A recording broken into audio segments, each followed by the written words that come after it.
Okay. ఆదికాండము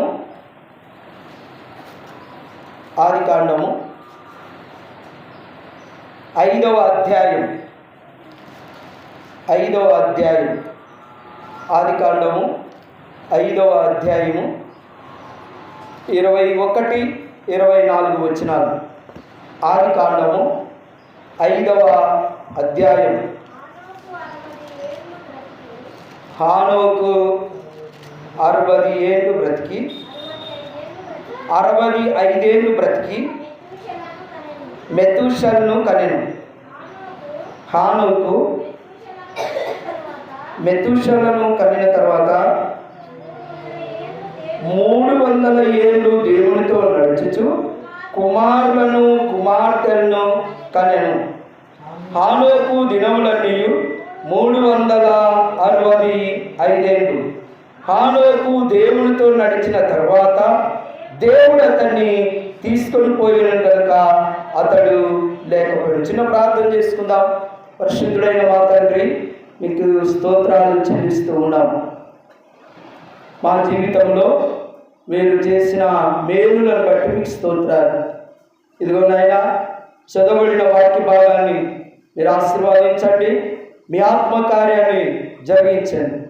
మీ దాసులు మాట్లాడుతున్నప్పుడు మీ శక్తితో నింపండి, మీ బలముతో నింపండి, మీ ప్రభావాలతో నింపండి, మహిమతో నింపండి, తేజస్తో నింపండి, వెలుగుతో నింపండి, మీ ప్రసన్నతో నింపండి, మహిమ పొందండి.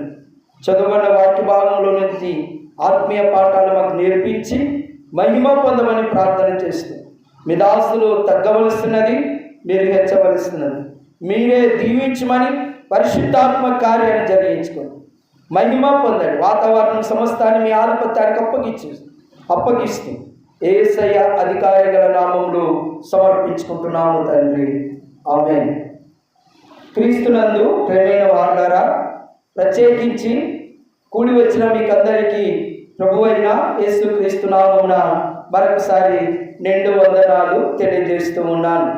ప్రియులారా, ఈ చదువుబడిన వాక్య భాగంలో ఆదికాండము 5వ అధ్యాయం అంతా కూడా దేవునితో నడిచే వారిని గురించి, దేవునితో ఉన్నవారిని గురించి, దేవునితో సహవాసము చేసిన వారిని గురించి ఈ ఆదికాండము 5వ అధ్యాయం అంతా కూడా రాయబడి ఉంది. ఎందుకు అంటే దేవుడు తన పోలికగాను తన రూపంలో నిన్ను నన్ను చేసుకున్నాడు, తన స్వరూపమందు ఆయన కలగజేసుకున్నాడు. కాబట్టి మరి దేవునితో సంబంధం పెట్టుకోమని దేవుడు జ్ఞాపకం చేస్తూ ఉన్నాడు. ఈ 5వ అధ్యాయంలో రాయబడిన మాటను బట్టి మరి ఇక్కడ ఒక వ్యక్తిని నేను ఎన్నుకున్నాను, ప్రత్యేకమైన వ్యక్తిని. ఎవరు ఆయన అంటే హానోకు. హానోకు అంటే అర్థం ఏంటి అంటే, ప్రియులారా, ప్రతిష్ఠింపబడినవాడు లేక ప్రతిష్ఠించబడినవాడు అని జ్ఞాపకం చేస్తూ ఉన్నాను. హానోకు మరి ప్రతిష్ఠించబడినవాడు. తల్లి గర్భంలో ఉండగానే పిండంగా రూపింపబడక మునిపే దేవుడు హానోకును మరి ఎరువును గనుక దేవుడు ప్రత్యేకంగా హానోకును ప్రతిష్ఠించినాడు. ప్రియమైన వారులారా, ఇక్కడ హానోకు అంటేనే ప్రతిష్ఠించబడిన వాడు. నేను ఒక క్వశ్చన్ వేస్తున్నాను, ఇక్కడ బాగా వినాలి. హానోకు తండ్రి పేరేమి? హానోకు తండ్రి పేరేమి? చూడకుండా చెప్పాలా, చూసి కాదు. హానోకు తండ్రి పేరేమి? ఎరేదు. హానోకు తండ్రి ఎరేదు. ప్రేమైన వారులారా, ఎరేదుకు హానోకు పుట్టాడు. హానోకుకు ఎవరు పుట్టారు అంటే మెతూషల పుట్టాడు. ఇక్కడ మరి 5వ అధ్యాయం 18వ వచనములో ఒక మాట రాయబడింది, చూడండి. ఎరేదు 162 బ్రతికెను. ఎరేదు 162 బ్రతికి హానోకును కనెను. ప్రేమైన వారులారా, ప్రభు సన్నిధిలో జ్ఞాపకం చేస్తున్న మాట ఏమిటి అంటే, హానోకు తండ్రి ఎరేదు. ఎరేదు 162 బ్రతికి, బాగా వినాలి, ఎరేదు 162 సంవత్సరాలలో కూడా ఎవరిని కన్నాడు అంటే మెతూషలను కన్నాడు.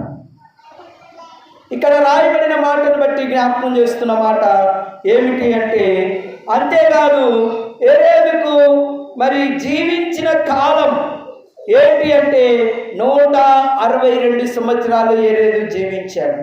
మరి అప్పటికి కూడా మరి హానోకు దేవుని చేత ప్రతిష్ఠించబడిన వాడిగా ఉన్నాడు, దేవునితో కలిసి నడుస్తున్న వ్యక్తిగా ఉన్నాడు అన్న సంగతిని ముందు రాబోటి వాటి గురించి జ్ఞాపకం చేస్తూ హానోకుకి 5వ అధ్యాయం చూడండి. 5వ అధ్యాయం, ఎవరున్న దిక్కులు చూడొద్దండి, మళ్ళీ వాక్యం దొరకదు. 5వ అధ్యాయం 22వ వచనం. 5వ అధ్యాయం 22వ వచనం. హానోకు మెతూషలను కనిన తర్వాత 300 ఏళ్ళు దేవునితో నడుచుచు కుమారులను కుమార్తెలను కనెను. ఎంత మంచి మాట అండి. హానోకు ఎన్ని సంవత్సరాలు బ్రతికినాడు అంటే 365 సంవత్సరాలు. హానోకు 365 సంవత్సరాలు బ్రతికి కుమారులను కుమార్తెలను కలిగిన జీవితం జీవిస్తూ ఏమండి కుమారులను కుమార్తెలను కలిగి బ్రతుకుతున్నాడు. అంటే హానోకు దేవుని విడిచిపెట్టల. భార్య ఉన్నప్పటికీ, కుమార్తె ఉన్నప్పటికీ, కుమార్తెలు ఉన్నప్పటికీ దేవునితో నడవడము ప్రారంభించింది. దేవునితో కలిసి బ్రతుకుతూ ఉన్నారు. ఈ ప్రస్తుతమున్న దినాల్లో చూసినట్టయితే భార్యకు కొంత బాలేకపోయిందనుకో, నా భార్యకు బాగాలేదు నేను ప్రార్థన మానేస్తున్నాను అంటాం. దేవుని పని చేయడం మానేస్తుంటారు. పిల్లలకు కొంచెం బాగలేదనుకో, దేవుని మందిరమునకు నేను రానండి, నాకు కొంచెం పిల్లలకు బాగలేదు అని చెప్పేవాళ్ళు లేకపోలేదు.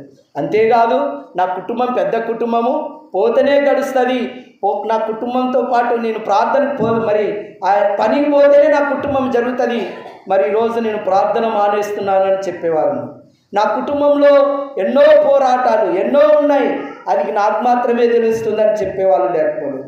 ఇక్కడ హానోకు మొట్టమొదటిగా ఏంటి అంటే జీవించిన కాలము 365 సంవత్సరాలు బ్రతికి దేవునితో సంబంధం పెట్టుకుంది.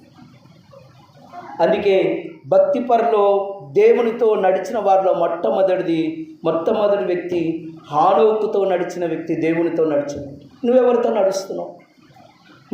నడుస్తున్నావు? సగం లోకము సగం దేవుడా, సగం అల్లరి సగం దేవుడా, సగం భక్తిహీనత సగ సంబంధమైనదా? జాగ్రత్త వస్తుంది. అందుకే ఇక్కడ అంటున్న మాట ఏంటి అంటే హానోకు జీవించినంత కాలం 365 సంవత్సరాలు. అయితే హానోకు వివరణ గురించి జ్ఞాపకం చేస్తాను. హానోకు ఏం చేస్తున్నాడు? హానోకు ఇతని గురించి వివరణ, మరి హానోకును గురించిన వివరణాన్ని జ్ఞాపకం చేస్తాను. రండి, మొదటిది జ్ఞాపకం చేస్తున్నాను. ఇతడు దేవునితో నడిచెను. ఆ మాట చూడండి, 22వ వచనంలో రాయబడి ఉంది, దేవునితో నడుచుచు కుమారులను కుమార్తెలను కనెను. అంటే ప్రార్థన చేయొద్దని చెప్పాడా? దేవునితో నడచొద్దని చెప్పాడా? పెళ్లి చేసుకోవద్దని చెప్పాడా? అంటే హానోకు దేవునితో నడిచేది. హానోకు భార్య ఉంది, పిల్లలు ఉన్నారు, కుమారులు ఉన్నారు, కుమార్తె.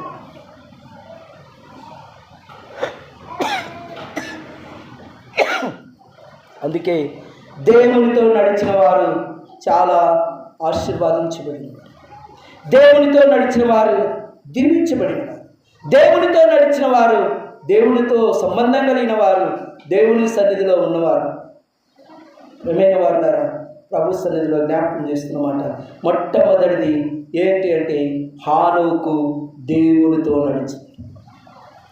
దేవునితో నడిచిన కుటుంబం పెద్దది, కుటుంబం భారం ఉంది, భార్య ఉంది, కుమార్తెలు ఉన్నారు, కుమారులు ఉన్నారు.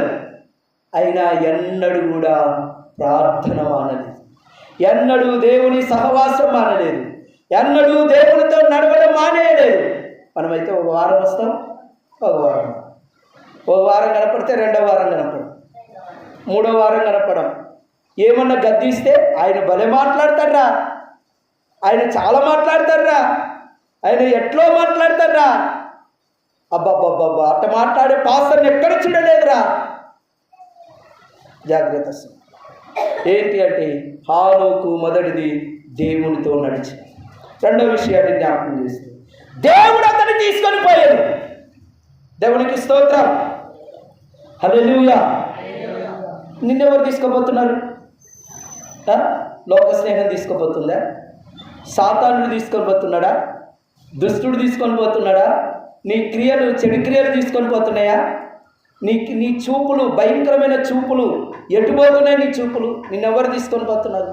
ఇక్కడ హానోకుని దేవుడు తీసుకొని పోయినాడట. అందుకే దేవుని వాక్యంలో రాయబడి ఒక వచనంలో ఒక పాట ఉంది.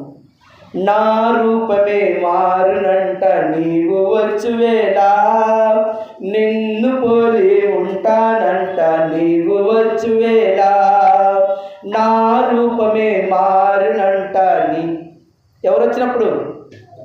దేవునిలో నువ్వు ఉంటే, ప్రభువైన యేసుక్రీస్తు వారు వచ్చినప్పుడు ఆ రూపము మారుతూ ఉంది. నీతిగా బ్రతికినప్పుడు, భక్తిగా బ్రతికినప్పుడు, పరిశుద్ధంగా బ్రతికినప్పుడు, నిండారుగా బ్రతికినప్పుడు, మనస్ఫూర్తిగా బ్రతికినప్పుడు, దేవునితో నడుస్తూ ఉన్నప్పుడు దేవుడు హానోకును తీసుకొని పోయినాడు.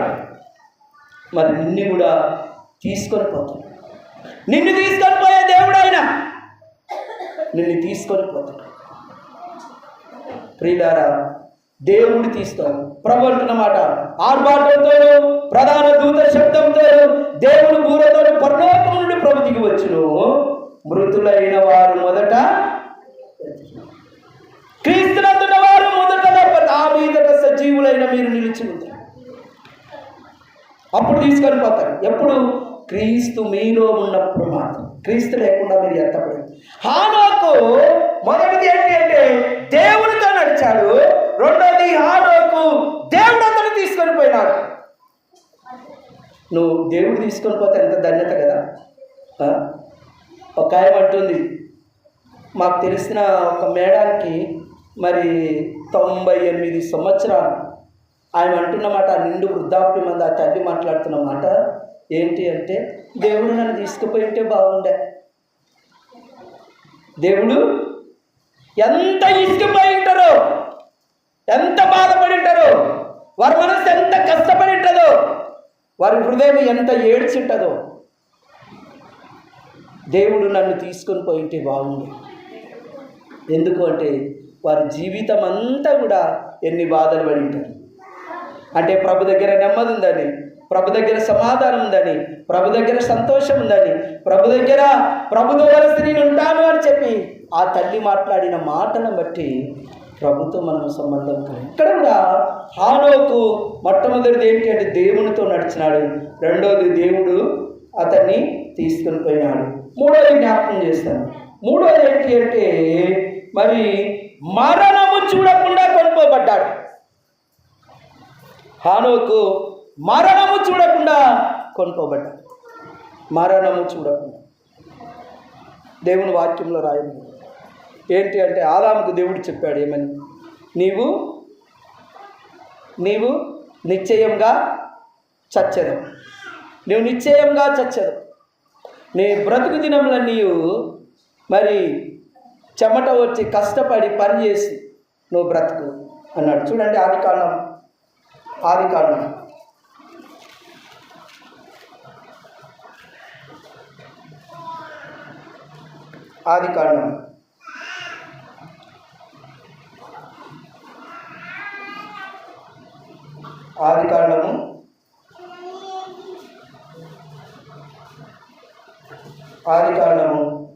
3వ అధ్యాయం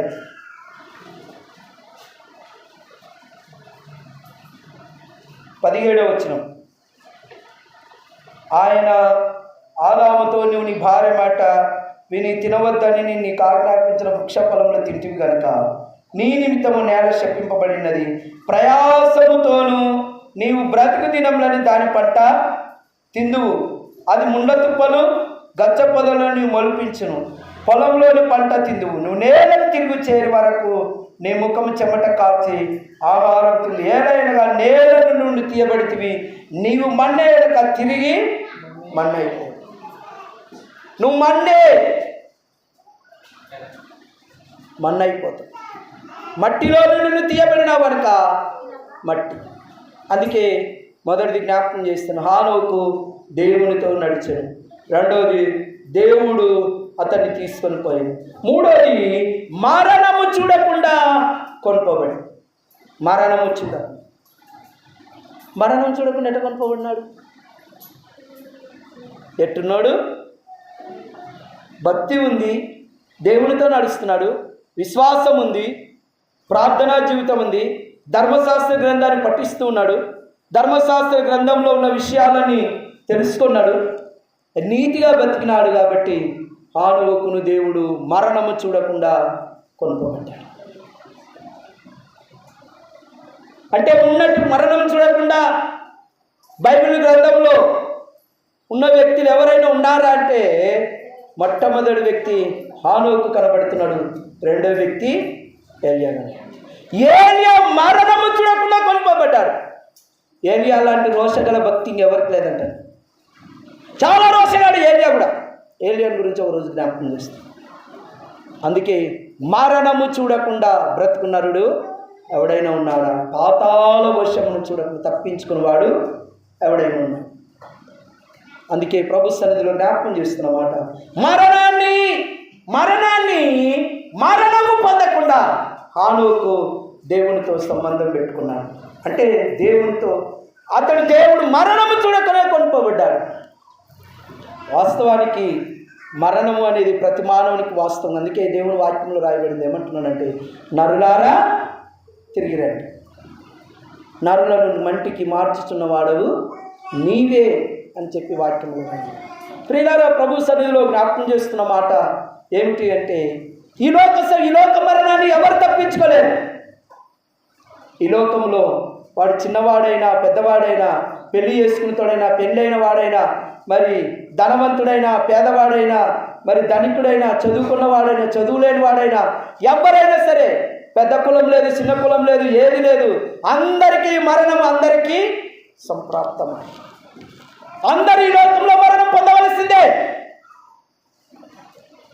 మరణము పొందవలసింది. ప్రభు సన్నిధిలో జ్ఞాపకం చేస్తున్న మాట ఏమిటి అంటే, ప్రభు దగ్గర జ్ఞాపకం చేస్తున్న మాట, హానోకు మరణము రుచి చూడకుండా వెళ్ళిపోయాడు. మరణము చూడకుండా వెళ్ళిపోయాడు హానోకు.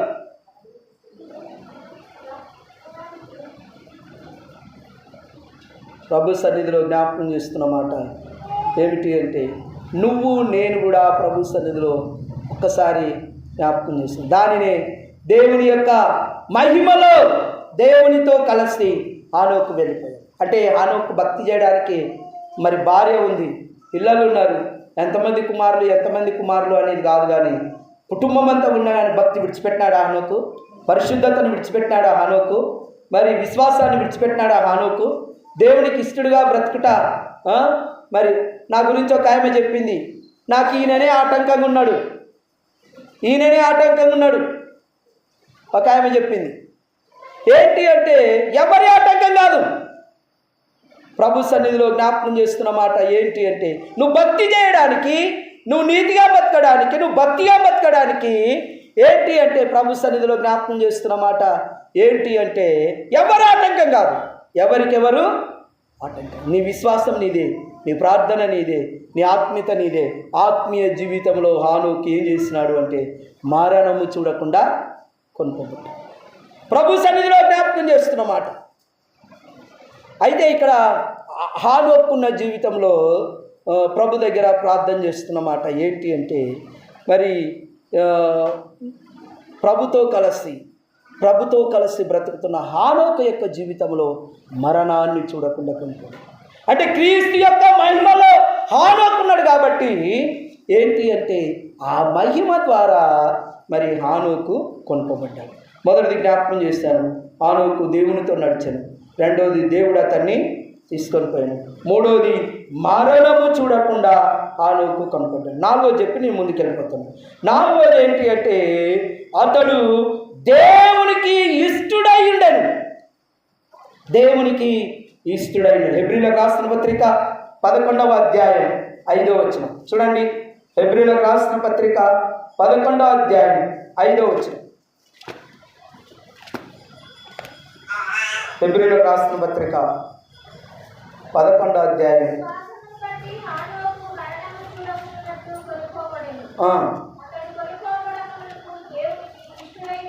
దేవునికి ఇష్టుడై ఉండుట, ఇష్టుడై ఉండేను. కాబట్టి మొదటిది ఏంటి అంటే హానోకు దేవునితో నడిచినాడు. రెండవది తీసుకొని పోబడ్డాడు. మూడవది ఏంటి అంటే మరణం చూడకుండా. నాలుగవది అతడు దేవునికి ఇష్టుడై ఉండేను. దేవునికి ఇష్టమైన భక్తి చేయాలి. విశ్వాస జీవితంలో ఇష్టంగా ప్రవర్తించాలి. విశ్వాసం అన్నది నిరీక్షింపబడి ఒక నిజ స్వరూపం అదృశ్యమైనది ఉన్నవంటకు రుజువునై ఉన్నది. విశ్వాసమును బట్టి హానోకు దేవునికి ఇష్టడుగా. నువ్వు ఎట్లా బతుకుతున్నావు? ఈ ప్రస్తుతమున్న దినాల్లో చూసినట్టయితే మరి కుటుంబంలో తల్లిదండ్రులు పిల్లల కొరకు ఇష్టంగా బ్రతుకుతుంటారు. పిల్లలు తల్లిదండ్రుల కొరకు ఇష్టంగా బ్రతుకుతుంటారు. లోక సంబంధమైన ప్రేమలు ఉన్నాయి. అనేక మంది యవనస్తులు వారి జీవితాలను నాశనం చేసుకొని అమ్మాయిల చుట్టూ తిరిగి, అమ్మాయిలు నన్ను నువ్వు ప్రేమించట్లేదా? నేను చాలా ప్రేమిస్తున్నాను, ఎంతో ఇష్టంగా నిన్ను ప్రేమిస్తున్నాను నేను. మరి అనేక అబ్బాయిలు, అనేక మంది అమ్మాయిలు అంటే లోక సంబంధమైన ప్రేమలు ఉన్నాయి. ఈ లోక సంబంధమైన ప్రేమలు దేవునికి శత్రువు అని వాక్యం రాయబడింది. ఈ లోక సంబంధమైన స్నేహము దేవునికి శత్రుతనం అని కూడా వాక్యం రాయబడింది. కానీ ప్రేమైన వారలారా, ప్రభు సన్నిధిలో జ్ఞాపకం చేస్తున్న మాట ఏంటి? దేవునికి ఇష్టడైన వాడుగా హానోకు బ్రతుకుతాడు. నువ్వెవరికి ఇష్టంగా బ్రతుకుతున్నావు? నువ్వంటే నాకు చాలా ఇష్టం. భర్త భార్యను ప్రేమిస్తుంది, భర్త భార్యను మరి ప్రేమిస్తున్నాడు. కానీ అక్కడ క్వశ్చన్ మార్క్ ఉంది. ఓ భర్త, నీ భార్యను రక్షించుకునేదవా? ఓ భార్య, నీ భర్తను రక్షించుకునేదవా? అంటే ఎవరికెవరు ఆత్మీయ జీవితంలో అంటే ఎవరు ఆత్మీయ జీవితము ఎవరి పరిశుద్ధత వాళ్ళదే, పేరు కాదు. కానీ ఏంటి అంటే దేవుని సన్నిధిలో జ్ఞాపకం చేస్తున్నమాట. ఒకటి మాత్రం జ్ఞాపకం చేస్తున్నాను, దేవునికి హానోకు ఇష్టమైన వాడుగా జీవించు.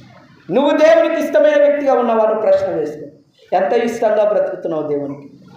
నువ్వంటే మీ అమ్మ మీ నాయనకి ఇష్టం, నువ్వంటే మరి ప్రాణానికి ప్రాణము ప్రేమించే అక్క చెల్లెలు అన్నదమ్ములు ఉండొచ్చు, నువ్వంటే అందరికి ఇష్టమైన వాడు ఉండొచ్చు, ఇష్టమైన తండ్రిగా ఉండొచ్చు, ఇష్టమైన వాడుగా. కానీ నువ్వు ఎంత దేవునికి ఇష్టంగా బ్రతుకుతున్నావు? ప్రశ్న వేసుకుంటే మంచిది అనే సంగతి నేను జ్ఞాపకం చేస్తున్నాను. కాబట్టి హానోకు దేవునికి ఇష్టడై ఉండుట, ఇష్టడుగా బ్రతికాడు. మూడవది జ్ఞాపకం చేస్తా, ఐదవది జ్ఞాపకం చేస్తుంది. ఐదవది ఏంటి అంటే ఏడవవాడు అని పేరు హానోకు పెట్టబడింది. ఏడవవాడు చూడండి. యూదా పత్రిక 1వ అధ్యాయం 14వ వచనం. యూదా పత్రిక 1వ అధ్యాయం 14వ వచనం. యూదా పత్రిక 1వ అధ్యాయం 14. ఆదాము మొదలుకొని ఏడవ వాడైన హానోకు కూడా వీరిని గూర్చి ప్రవచించి ఇట్లా నేను. హానోకు ఏడవవాడు. ఒక్కసారి ఆ యొక్క ఆదికాండం మరి 5వ అధ్యాయంను చూసినప్పుడు 5వ అధ్యాయంలో మొదటి నుంచి మరి ఎంతమంది దేవునితో నడిచిన వారు ఉన్నారు అంటే హానోకు యొక్క సంఖ్య 7వది అన్న సంగతిని జ్ఞాపకం చేస్తుంది. 7వది మరి హానోకు 7వవాడు. ప్రవచించిన ప్రవచనాల్లో ప్రత్యేకమైన ప్రవచన వరణ కలిగిన వాడుగా ఉన్నాడు. ఒక భక్తిపరుడిగా ఉన్నాడు. అంతేకాదు విశ్వాస వీరుడిగా ఉన్నాడు. విశ్వాసంతో కలిసి బ్రతికిన వ్యక్తిగా ఉన్నాడు. ప్రభు సన్నిధిలో జ్ఞాపకం చేస్తున్న మాట ఏమిటి అంటే హానోకు 7వ వాడై ఉన్నాడు. ఆదాము మొదలుకొని అక్కడ అంటున్న మాట చూడండి. ఆదాము మొదలుకొని 7వ వాడైన హానోకు కూడా వీరిని గురించి ప్రవచించి ఇట్లా నేను ఇదిగో అందరికీ తీర్పు తీర్చినకును వారిలో భక్తిహీనులందరూ భక్తిహీనంగా చేసి వారి భక్తిహీన క్రియలను గూర్చి భక్తిహీనులైన పాపులు తమకు విరోధంగా చెప్పిన కఠినమైన మాటలను గురించి జాగ్రత్త సుమ. దేవుని తీర్పు ఉంది. దేవుని తీర్పులో దేవుని చేతిలో తప్పించుకోలేవు. దేవుని తీర్పులను తప్పించుకోలేవు. దేవుని తీర్పులను నిలబడాల్సి వస్తుంది. నీ మాటను బట్టి, నీ క్రియను బట్టి, నీ చూపును బట్టి, నీ తలంపును బట్టి, నీ నడకను బట్టి, నీ హృదయాన్ని బట్టి దేవుని దగ్గర తీర్పు ఉంది అనే సంగతిని జ్ఞాపకం చేస్తుంది. అవి మంచివైనను సరే, చెడ్డమైనను సరే దేవుని దగ్గర లెక్క అప్పగించవలసింది. నీ దేహంతో జరిగించే ప్రతిభాని ఎదుట ప్రతిభాటిని గురించి దేవుని ఎదుట లెక్క అప్పగించాలి. అందుకే నీ దేహమే దేవుని ఆలయం. ఎవడైనా నీ ఆలయం పాడు చేసినాడరా దేవుడు వాడి పాడు చేయడు. నీ దేహము పరిశుద్ధమైనది. నీ దేహముతో అక్రమ క్రియలు జరిగిస్తూ, చెడ్డ క్రియలు జరిగిస్తూ, పాప క్రియలు జరిగిస్తూ, భయంకరమైన క్రియలు జరిగిస్తూ ఉన్నప్పుడు మరి ఆ దేహాన్ని గురించి దేవుని దగ్గర లెక్క అప్పగించాలి. ఈ దేహాన్ని తాగుడికి అప్పగించి, వ్యభిచారానికి అప్పగించి, దొంగతనానికి అప్పగించి, మోసానికి అప్పగించి భయంకరమైన వ్యక్తిగా నీవు జీవిస్తూ ఉంటే దేవుని దగ్గర తీర్పులో నిలబడాల్సి వస్తుంది. జాగ్రత్త వస్తుంది. అందుకే హానోకుని గురించి నేను జ్ఞాపకం చేస్తున్నాను. 5వది ఏంటి అంటే హానోకు 7వ వాడు అన్న సంగతిని జ్ఞాపకం చేస్తున్నాను. హానోకు 7వ. ప్రవచించే వారిలో హానోకు కూడా ఒక్కడు అన్న సంగతిని జ్ఞాపకం చేస్తున్నాను. అందుకే ప్రకటన గ్రంథంలో రాయబడిన మాటను బట్టి జ్ఞాపకం చేస్తున్నాను. 2 సాక్షులు వస్తారు. అందులో ఎవరు అంటే ఒక ఆయనేమో మరి ఆ 2 సాక్షులు, ఒక ఆయన హానోకు, ఒక ఆయన మోషే అని చెప్తుంటారు కదా. ఏంటి అంటే ఒక్కొక్క ఆయన ఏలియా అంటాడు, ఒక్కొక్కరు. కానీ 2 సాక్షులు అయితే వస్తూ ఉన్నారు. ఆ సాక్షులు ఒక దినమందు మరి భూమి మీదకి రాబోతూ ఉన్నారు అని సంగతి ప్రకటన గ్రంథం తర్వాతలో ధ్యానం చేద్దాం. ప్రేమిని వాళ్ళ ప్రభు సన్నిధిలో జ్ఞాపకం చేస్తున్నమాట. దేవునితో హానోకు మొదటిగా దేవునితో నడిచినాడు. 2వది దేవుడు అతను తీసుకొని పోయినాడు. 3వది ఏంటంటే మరణం చూడకుండా కొనుక్కోబడ్డాడు. 4వది అతడు దేవునికి ఇష్టడైన వాడుగా ఉన్నాడు. 5వది 7వ వాడైన హానోకు అని సంగతిని జ్ఞాపకం. 7వది ఏంటి అంటే హానోకు యొక్క వంశావళి యేసుక్రీస్తు ప్రభుకు మూల పురుషుడుగా ఉన్నాడు. రండి దేవుని వాక్యంలో నుంచి చూద్దాం. హానోకు యొక్క వంశావళి యేసు ప్రభు వంశంలో మూల పురుషుడుగా ఉన్నాడు. చూద్దాం రండి. లూకా సువార్త 3వ అధ్యాయం 38వ వచనం. లూకా సువార్త 3వ అధ్యాయం 38వ వచనం. లూకా సువార్త 3వ అధ్యాయం 38వ వచనం.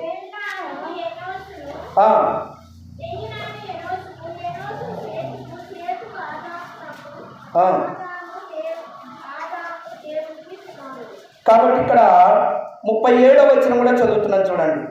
37వ వచనం. లెమెకు మెతూషెలకు, మెతూషెల హానోకును, హానోకు ఎరెదును, ఎరెదు మగ్దలేను, మగ్దలేను కేయినాను, కేయినాను ఎనోషును, ఎనోషు షేతుకును, షేతు ఆదాముకు, ఆదాము దేవుని. ఇక్కడ కింది నుంచి పైకి వచ్చింది. మత్తయి సువార్త 1వ అధ్యాయం పై నుంచి కిందికి వచ్చింది. లూకా సువార్త 3వ అధ్యాయంలో ఏంటి అంటే కింది నుంచి పైకి పోయింది. పరిశుద్ధాత్మ దేవుడు అలా రాసి పెట్టాడు. అందుకే క్రీస్తు యొక్క వంశావళిలో హానోకు ఒక్కడిగా చేర్చబడ్డాడు. నీ వంశం ఎట్టుంది? నీ కులాన్ని గురించి ఏమంటున్నారు? నీ గోత్రాన్ని గురించి ఏమంటున్నారు? నీ ఉద్యోగం మరి నీ అసలు నువ్వేం పేరు పెట్టుకోవడం? నిన్ను ప్రశ్న వేసు. నీ కుటుంబాన్ని గురించి ఇతరులు ఏమనుకుంటున్నారు? ప్రభు సన్నిధిలో జ్ఞాపకం చేస్తున్నమాట ఏంటి అంటే ప్రభు దగ్గర హానోకు యేసు ప్రభు యొక్క వంశంలో మరి మూల పురుషుడుగా ఉన్నాడు అన్న సంగతిని జ్ఞాపకం చేస్తుంది. నీ వంశానికి నువ్వు మూల పురుషుడుగా ఉండాలి. అంటే నీతి లేకుండా, భక్తి లేకుండా, భయం లేకుండా మరి చెడు మార్గంలో నడుచుకుంటుంటే నీ వంశము ఆశీర్వాదించబడుతుంది అని మాత్రం అనుకోవద్దు. దేవుని సన్నిధిలో జ్ఞాపకం చేస్తున్నాం. కాబట్టి ప్రేమైన వారులారా 7వది జ్ఞాపకం చేసి ఒక్క మాటని జ్ఞాపకం చేసి ఇంకా 7వ మాటని జ్ఞాపకం చేసి నేను ముగించేస్తాం. 7వ మాట ఏంటంటే హానోకు రక్తమాంసములు కలిగిన వాడుగా ఉన్నప్పటికీ దేవుని రాజ్యమును స్వతంత్రించుకోలేదు. దేవునికి స్తోత్రం. హల్లెలూయా. హానోకు రక్తమాంసములు కలిగిన వాడుగా ఉన్నప్పటికీ దేవుని రాజ్యమును స్వతంత్రించుకున్నాడు. చూద్దాం రండి. 1 కొరింథీయులకు రాసిన పత్రిక 15వ అధ్యాయం 49-50 వచనాలు. 1 కొరింథీయులకు రాసిన పత్రిక 15వ అధ్యాయం 49-50 వచనాలు. మరియు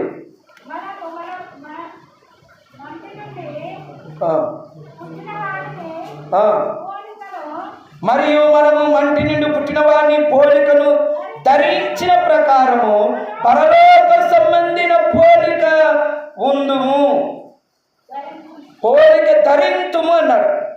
అంటే ఇక్కడ ఇంకో మాట ఉంది, సహోదరులారా నేను చెప్పినది ఏమనగా రక్త మాంసములు దేవుని రాజ్యము స్వతంత్రించుకునే నేరదు, క్షయత అక్షయతను స్వతంత్రించుకున్నాను. కాబట్టి ఇక్కడ ఏంటి అంటే హానోకు మంటి నుండి పుట్టిన వాడైనప్పటికీ కూడా పరలోక సంబంధమైన రాజ్యమును ధరించుకున్నావు. నువ్వు ఏ రోజైనా మట్టిలో చేర్చాల్సింది, ఏ రోజైనా నువ్వు మరణం పొందాల్సింది, ఏ రోజైనా చచ్చిపోవాల్సింది. క్రీస్తు లేకుండా చనిపోతే నీ యొక్క జీవితానికి భయంకరమైన శిక్ష ఉంది. కానీ యేసు క్రీస్తును ధరించుకొని ప్రభుని సంతరక్షణ అంగీకరించి నమ్మి బాప్తీసం పొంది రక్షింపబడి మరి చనిపోతే నువ్వు శిక్ష తప్పించుకుంటావు, దేవుని రాజ్యము ఉంది. ప్రభు సన్నిధిలో జ్ఞాపకం చేస్తున్న మాట ఏమిటి అంటే 7 విషయాలను జ్ఞాపకం చేస్తున్నాను హానోకును గురించి. మొదటిది హానోకు దేవునితో నడిచినాడు. రెండవది దేవుడు అతన్ని తీసుకొని పోయాడు. మూడవది మరణము చూడకుండా కొనుక్కోబడ్డాడు. నాలుగవది ఆ దేవునికి ఇష్టడుగా ఉన్నాడు. ఐదవది 7వ వాడైన హానోకు. ఆరవది క్రీస్తు యొక్క వంశావళిలో మూల పురుషుడుగా ఉన్నాడు. 7వది ఏంటి అంటే రక్త మాంసమును ధరించుకున్న హానోకు దేవుని రాజ్యమును స్వతంత్రించు. రక్త మాంసములు ధరించుకున్న హానోకు దేవుని రాజ్యమును స్వతంత్రించు. నువ్వు కూడా ఏం ధరించుకున్నావు? రక్త మాంసములు ధరించు. మన దేవుని రాజ్యాన్ని స్వతంత్రించుకుంటావా? దేవుని రాజ్యానికి వారసులు అవుతావా? దేవుని రాజ్యానికి వారసురాలుగా అవుతావా? దేవుని రాజ్యానికి చేరుతావా? ఒకడు నీటి మూలంగాను ఆత్మ మూలంగాను జన్మించితేనే కానీ దేవుని రాజ్యంలో ప్రవేశం. ఇంకెంతకాలము ఆత్మీయంగా జన్మించకుండా గుడ్డి బతుకుతావు? ఎంతకాలం నువ్వు బాప్తీసం పొందకుండా గుడ్డి బ్రతుకుతావు? రక్షణ పొందకుండా ఎంతకాలం ఉంటావు? ఇదే రక్షణ దినం, ఇదే అనుకూలమైన సమయం. నీకు సమయం ఇచ్చాడు దేవుడు, కానీ నీ జీవితాన్ని నువ్వు ఆలోచన సమయాన్ని వృధా చేసుకోవు, సమయాన్ని వేస్ట్ చేసుకోకూడదు, దినాన్ని వేస్ట్ చేసుకోకూడదు. ఏదో కాలం దొరలేకపోలేదు, నా ఇష్టం వచ్చిన జీవితాన్ని నేను జీవిస్తలే అనుకుంటే సరిపోదు. కానీ నీ బ్రతుకుని నువ్వు మార్చుకుంటే ధన్యుడవు అనే సంగతిని జ్ఞాపకం. నీ పాప జీవితాన్ని నువ్వు మార్చుకుని ప్రభు నీ కొరకు రక్తం కార్చాడు, ప్రాణం పెట్టాడు, సమాధి చేయబడ్డాడు, ఆయన తిరిగి తెచ్చాడు. ప్రభు రక్తంలో కడగబడుతూ ప్రభు దివ్యన ఆశీర్వాదాలు మోకరించుదాం, ప్రార్థన చేసుకుందాం, కళ్ళు మూసుకుందాం, మోకాళ్ళ మీద నిలబడి అబ్బా హానోకు లాంటి జీవితాన్ని నాకు దయచేయండి అయ్యా, నీతో నడిచే భాగ్యాన్ని నాకు ఈ ప్రభా అని చెప్పి కళ్ళు మూసుకొని ప్రార్థించు. కళ్ళు మూసుకొని మోకరించు, దిక్కులు చూడద్దు, పక్కవారిని చూడద్దు, కళ్ళు మూసుకొని ప్రార్థనలోకి వెళ్ళించు. నీతో నడిచే ప్రతి క్షణము ఆనంద బాష్పాలు ఆగవయ్యా. నీతో నడిచే ప్రతి క్షణము ఆనంద బాష్పాలు ఆగవయ్యా. కృపతలంచగా మెల్లు యోచించగా, కృపతలంచగా మెల్లు యోచించగా, నా బలమాగదు స్తుతించగా నేను కీర్తించగా. యేసయ్యా యేసయ్యా నా యేసయ్యా, యేసయ్యా యేసయ్యా నా యేసయ్యా. నీతో గడిపే ప్రతి క్షణము. రెండు చేతులు పైకెత్తి మోకరించి ఆకాశం వైపు కన్నులెత్తి చూసి కళ్ళు మూసుకొని రెండు చేతులు పైకెత్తి ప్రభుని స్తుతించు. యేసయ్యా నీతో గడపాలనుందయ్యా, నీతో ప్రతి క్షణం ఉండాలనుందయ్యా, నీతో నడచాలనుంది యేసయ్యా అని చెప్పి ప్రభు వైపు చూస్తూ ప్రభుని స్తుతించు. నోరు తెలిసి నువ్వు ప్రార్థన చేయి. ఆలోచన దేవా నీతో నేను నడుస్తాను ప్రభు అని తీర్మానం చేసుకుంటాను. అయ్యా నీతోనే దేవాను నన్ను తీసుకొని పోయే వరకు నీ సేవలోనే ఉంటాను ప్రభు అని చెప్పి ప్రార్థనలు కలుగుతావా? ప్రభు సన్నిధిలో మన జీవితాలను ప్రభుకు సమర్పించుకో. ప్రభువాని స్తోత్రం.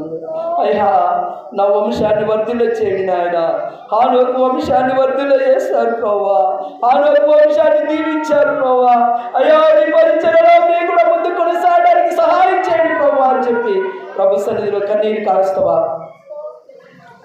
ప్రభు సన్నిధిలో ప్రార్థన పూర్వకంగా సిద్ధపడతావా? ప్రార్థన చేసుకుని హానోకు దేవునికి ఇష్టడుగా బ్రతికాడు. యేసు ప్రభు యొక్క వంశంలో ఒకరిగా బ్రతికాడు. ప్రభు సన్నిధిలో దేవుని రాజ్యాన్ని నువ్వు స్వతంత్రించుకుంటావా? ప్రార్థన చేసుకున్నావు. పరిశుద్ధుడైన మా తండ్రి స్తోత్రాలు చెల్లిస్తూ వినవాక్య బిడ్డల హృదయాల్లో ఫలింపజేసి మహిమ పొందమని ప్రార్థన చేస్తూ మమ్మలను మా పాలనాత్మ శరీరాలను సమర్పించుకుంటాం. యేసయ్య అధికారం గల నామంలోనే ప్రతి విన్న వాక్య బిడ్డల హృదయాలను ఫలింపజేసి మెండైన దీవెన దయచేసి చైనా ప్రతి బిడ్డను దీవించి యేసయ్య అధికారం గల నామంలో ప్రార్థన చేస్తున్నాము తండ్రి. ఆమేన్.